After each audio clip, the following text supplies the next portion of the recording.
d'Afrique. Nous, on travaille particulièrement au Mali.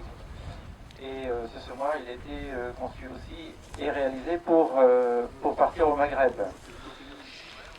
En fait, ce qui se passe, c'est que depuis le temps qu'on travaille là-dessus, et je peux dire que Michel Rochou, ici présent, il a travaillé depuis des années, on commence à se dire, mais finalement, ce semoir à semi-direct, c'est bien un semoir, on va faire du semis sous couvert végétal, hein, c'est bien sa spécificité.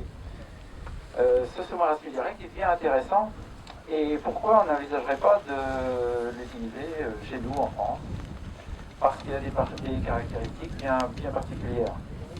Donc c'est un concept du sémagreffe qui est basé sur un disque poussé. Un disque qui est incliné et poussé. Donc vous imaginez quand vous poussez une brouette, si vous avez un disque à la place de la roue, le disque il rentre tout seul.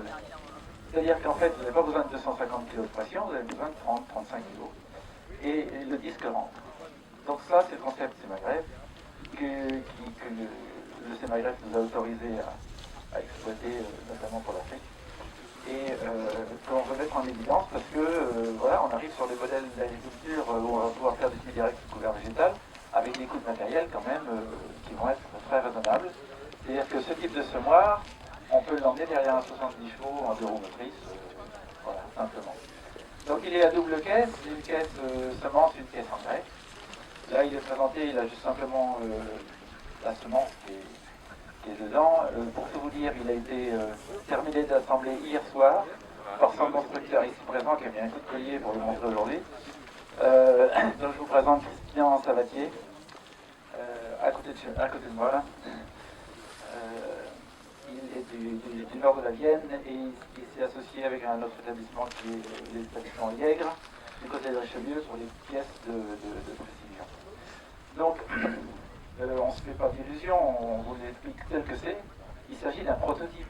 On est encore dans des phases où on évolue et chaque fois qu'on fait un matériel, on le fait, on améliore ce qu'on voit qui pêche, etc. Donc, ce projet finalement intéresse. On est en train de faire un tour de table avec des organismes comme le CETIUM qui est intéressé parce que ça peut permettre de faire des colzas sans bouger l'interrant, à vitesse réduite, en culture associée, c'est tout à fait adapté, quoi. Donc ça intéresse le CETIUM, du coup ça intéresse aussi les coopératives qui se sont dit, ben, en fait, si on doit proposer des méthodes alternatives, si on doit rechercher des nouvelles façons de cultiver, ça peut nous servir aussi dans nos essais. Donc on est en train de faire un tour de table pour réussir à trouver le financement pour faire un modèle qui va rester chez nous. Ce ne sera pas celui-là, ce sera le suivant. Il sera un petit peu plus perfectionné que celui-là. Donc voilà. Donc vous voyez qu'on est dans une démarche de travail. C'est pas un truc que vous allez pouvoir commander demain matin. C'est un concept et une idée qu'on pousse.